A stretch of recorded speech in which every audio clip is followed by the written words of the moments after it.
Part 1 में आपने देखा कि किस तरह से कालू कौवा की बुआ संतान न होने के कारण कालू कौवा की दूसरी शादी करवाती है।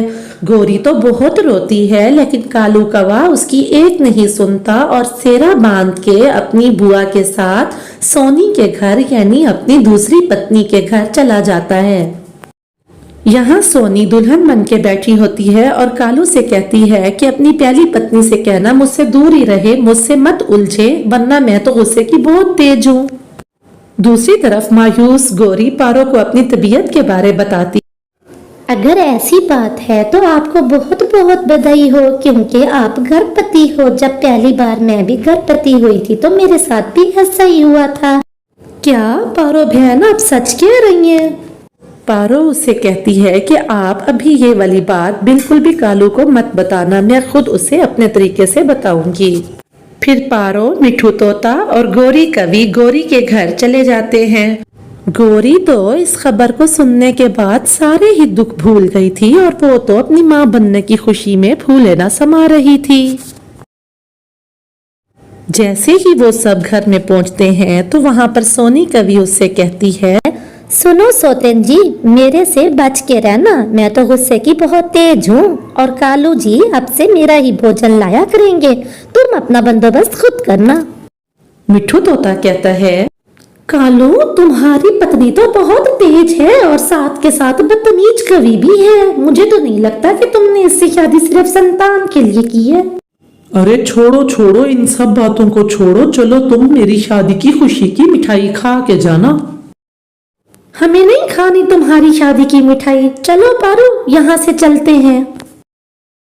ये कहते हुए पारो चिड़िया और मिठू तोता वहां से उड़ जाते हैं। वो मन ही मन में सोचते हैं कि गोरी का पता नहीं अब क्या बनेगा, गोरी की सौतन तो बहुत तेज और बदतमीज है। उनके जाने के बाद गोरी कहती है, पति जी मैं अब से आपका और सोनी दोनों का ही भोजन लाऊंगी, बस आप मुझे छोड़ना मत। ठीक है, तुम अब मेरा और मेरी पत्नी का दोनों का ही भोजन लाओगी। अगर तुमने सोनी के साथ बदतमीजी करने की कोशिश की तो 2-4 लगा के निकाल दूंगा तुम्हें घर से। अगली सुबह जब कालू कौवा पानी पीने नदी के पास जाता है तो पारो कहती है, कालू भैया गोरी माँ बनने वाली है। क्या क्या क्या क्या पारो बहन ये तुम क्या कह रही हो? मैं समझा नहीं कुछ। अरे कालू भैया अब गोरी माँ बनने वाली है, उसको अंडा होने वाला है, अब उसका बहुत ख्याल रखना है आपको। पारो ये तो तुमने मुझे बहुत खुशी की खबर सुनाई है, मैं अब से उसका भोजन भी लेके आया करूंगा और बहुत ख्याल रखूंगा उसका। अगले दिन जब गोरी उससे कहती है, पति जी मैं आपका भोजन लेने के लिए जा रही हूँ, तो कालू कहता है, अरे नहीं गोरी, अब से तुम्हारा भोजन मैं ही लाया करूंगा, तुम सिर्फ आराम करो। सोनी कहती है, ये क्या कह रहे हैं आप पति जी, आप मेरा भोजन लेके आएंगे या इस कलमोई का लेके आएंगे? ये तो अपना भोजन खुद ही लाएगी, बल्कि हमारा भोजन भी यही लाए। नहीं सोनी, अब से भोजन सिर्फ मैं ही लाया करूंगा क्योंकि गोरी मेरे बच्चे की माँ बनने वाली है, मैं पिता बनने जा रहा हूँ। तो आप ये जान गए पति जी, बहुत खुशी की बात है कि आप मेरे लिए भोजन लेने जाया करोगे। अच्छा अब बस कर दो ये बातें, मेरे तो सिर में दर्द हो रहा है और मेरे जिस्म में भी दर्द हो रहा है, मैं तो चली सोने के लिए, मेरा भोजन भी लेके ही आना कालू जी। सोनी तो बिल्कुल चुप हो जाती है, यूं लगता है उसके पैरों के थल्ले से तो जमीन ही निकल गई। अरे सोनी तुम तो बिल्कुल ठीक हो, तुम क्यों बैठोगी घर में, चलो हम इकट्ठे ही भोजन की तलाश करते हैं। ऐसे ही कुछ दिन बीत जाते हैं और एक दिन सोनी सोचती है, सोच सोनी सोच, तुझे भी कोई ना कोई नाटक तो रचाना ही होगा, वरना सारा प्यार और सारे कालू जी की तवज्जो तो सिर्फ वही गोरी ही ले जाएगी। आज से मैं भी कोई ऐसा ही नाटक रचाऊंगी। वो बैठी यही सोच रही होती है कि कालू वहां पर भोजन लेकर आ जाता है। जैसे ही कालू आके बैठता है तो उसको उसी वक्त ही सोनी कहती है, कालू जी मुझे सुबह से मतली हो रही है और चक्कर भी बहुत आ रहे हैं, मेरी माँ कहती है कि इस तरह से औरत माँ बनने वाली होती है। क्या सच में? इसका मतलब मैं एक बच्चे का नहीं बल्कि दो दो बच्चों का पिता बनने जा रहा हूँ। हाँ हाँ वो तो ठीक है, लेकिन कालू जी मैं बेड रेस्ट करूंगी क्योंकि मेरी माँ ने भी पहले बच्चे की बारी बेड रेस्ट ही किया था। ऐसा ना हो फिर मेरा अंडा होने से पहले ही खत्म हो जाए। हाँ हाँ सोनी, तुम इस बात की चिंता ही मत करो, मैं तुम दोनों का भोजन ले आया करूँ। अच्छा अच्छा अब ठीक है, कितनी बातें यहाँ बैठ के करोगे। चलो अब घर चलते हैं, मुझे चक्कर भी बहुत हो रहे हैं। फिर वो दोनों अपने घर की तरफ उड़ जाते हैं। जाते हुए कालू तो फूले नहीं समा रहा था और वो सोच रहा था कि वो तो दो दो बच्चों का पिता बनने वाला है। उससे बर्दाश्त नहीं हो रहा था कि वो उस जंगल के सारे ही पंछियों को अपनी ये खुशी सुना दे। दूसरी तरफ पारो और मिट्ठू अपना अपना भोजन लेके गौरी के यहाँ आ जाते हैं। वो दोनों अपना अपना भोजन गौरी के घोंसले में डाल देते हैं और गौरी से कहते हैं, गौरी बहन अब से आप बिल्कुल भी चिंता ना करना, भोजन का भोजन हम आपको ला के दिया करेंगे, आप आराम करो। चिड़िया बहन, मिट्ठू भैया, बहुत बहुत धन्यवाद। मैं बहुत भाग्यशाली हूँ जिसको आप जैसे दोस्त मिले हैं। अरे नहीं नहीं गौरी बहन, आखिर दोस्त ही तो दोस्तों के काम आते हैं, फिर दोस्ती का ही क्या फायदा अगर काम ना आए। वो अभी यही बातें कर रहे होते हैं कि वहां पर कालू और सोनी भी उड़ते हुए आ जाते हैं। कालू भी अपना भोजन गौरी के घोंसले में डाल देता है। कालू तो उनके पास ही आके बैठ जाता है, लेकिन सोनी पीछे खिड़की में जाके बैठ जाती है।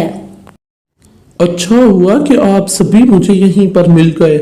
मैं आपको ये बताने वाला हूँ कि सोनी भी माँ बनने वाली है। मिट्ठू कहता है, ये तो बहुत तेज कवि है, पता नहीं माँ बनने भी वाली है कि नाटक कर रही है। नहीं नहीं नहीं नहीं, तो नाटक कैसा, नाटक कैसा, मैं भी तो माँ बनने वाली हूँ, ऐसे ऐसे मत कहो। अरे नहीं नहीं सोनी, तुम तो डर ही गई। मिट्ठू भैया तो मजाक कर रहे थे। बस ठीक है, अब हम दोनों बहनें एक साथ ही माँ बनेंगी, एक साथ हम अंडा देंगी और माएँ भी बनेंगी। हाँ हाँ मैं तो मजाक ही कर रहा था। चलो पारो, अब बहुत देर हो गई है, हम यहाँ से चलते हैं। ये कह के मिट्ठू और पारो वहां से उड़ जाते हैं और वो उड़ते समय ये सोच रहे होते हैं कि सोनी तो बहुत झूठी है, लगता नहीं कि उसको अंडा होने वाला है। ऐसे ही कुछ दिन बीत जाते हैं और एक दिन गौरी अंडा देती है। कालू कहता है, गौरी, आज तो मुझे दुनिया की सबसे बड़ी खुशी मिली है। हाँ हाँ कालू जी, मैं भी बहुत खुश हूँ, माँ बनने की खुशी तो सच में बहुत बड़ी होती है। सोनी तो बहुत दुखी हो जाती है। एक तो सौतेन के बच्चे का दुख और दूसरा अपना झूठ पकड़े जाने का डर। गौरी कहती है, सोनी तुम्हारे अंडे को कितना वक्त है, हम दोनों ने एक साथ ही तो अंडा देना था। अभी कुछ दिन है, अब बस कर दो, चुप कर जो, मेरे सिर में दर्द हो रहा है, मैं सोने जा रही हूँ। कुछ दिन बाद जब कालू नदी के पास पानी पीने आता है तो पारो से कहता है, पारो बहन, मुझे तो सोनी की समझ ही नहीं आ रही, अंडा तो देती ही नहीं है, बस खाती ही रहती है, खाती रहती है। कितना भोजन ला ला के दूं मैं इसको। सच पूछो तो मैं तो शादी करके बहुत पछता रहा हूँ। गौरी ने तो अंडा भी दे दिया है और मेरा इतना ख्याल भी रखती है। सच बताऊं कालू भैया, तो मुझे पहले ही दिन से इसकी माँ बनने पे शक था। अब आज मैं आपके साथ आपके घर चलूंगी और आज ही के दिन मैं आपको बता दूंगी कि ये माँ बनने वाली है भी सही कि नहीं। चले अब हम आपके घर चलते हैं, फिर देखते हैं क्या होगा। फिर पारो और कालू उड़ते हुए कालू के घर में जाने लगते हैं। पारो ने अपने मन में प्लान बना लिया था कि आज तो वो बेनकाब करके ही रहेगी सोनी को। गौरी और सोनी घर में बैठी होती हैं कि वहीं पे पारो चिड़िया और कालू कौवा भी उड़ते हुए आ जाते हैं। गौरी कहती है, पारो बहन, आज तो पूरा दिन मैं अपने अंडे पर ही बैठी रही हूँ। पारो कहती है, हाँ गौरी बहन, इस तरह से आपका बच्चा जल्दी निकल आएगा अंडे से। सोनी बहन जरा चलो तो आज मैं आपको चील दीदी के पास चेकअप के लिए लेके जाती हूँ। चील दीदी बहुत अच्छा चेकअप करती है, वो बता देगी कि आपका अंडा कब आना है। गौरी समझ जाती है। हाँ हाँ सोनी, जाओ जाओ, इस तरह से तो ये भी पता चल जाएगा कि नॉर्मल डिलीवरी तो है ना, कहीं ऑपरेशन तो नहीं है। ऑपरेशन के लिए तो बहुत पैसे लगते हैं। कालू कहता है, हाँ हाँ जाओ सोनी, चील दीदी बहुत समझदार डॉक्टर है, वो तुम्हारा बहुत अच्छा चेकअप करेगी। पारो बहन तुम्हें लेके जाएगी, इस तरह से ये भी पता चल जाएगा कि मेरा अंडा ठीक तो है ना, उसमें कोई मसले तो नहीं है। जाओ इसके साथ जल्दी से हो आओ। अब सोनी समझ जाती है कि उसका नाटक आगे नहीं चलने वाला। वो जोर जोर से रोना शुरू कर देती है। मुझे माफ कर दे, मैं माँ नहीं बनने वाली, मैं बांझ हूँ। मेरे पहले पति ने मुझे इसीलिए ही छोड़ा था। बुआ जी के कहने पे मैंने ये शादी कर ली। मुझे घर से मत निकालना, मैं आपका भी भोजन लाया करूंगी।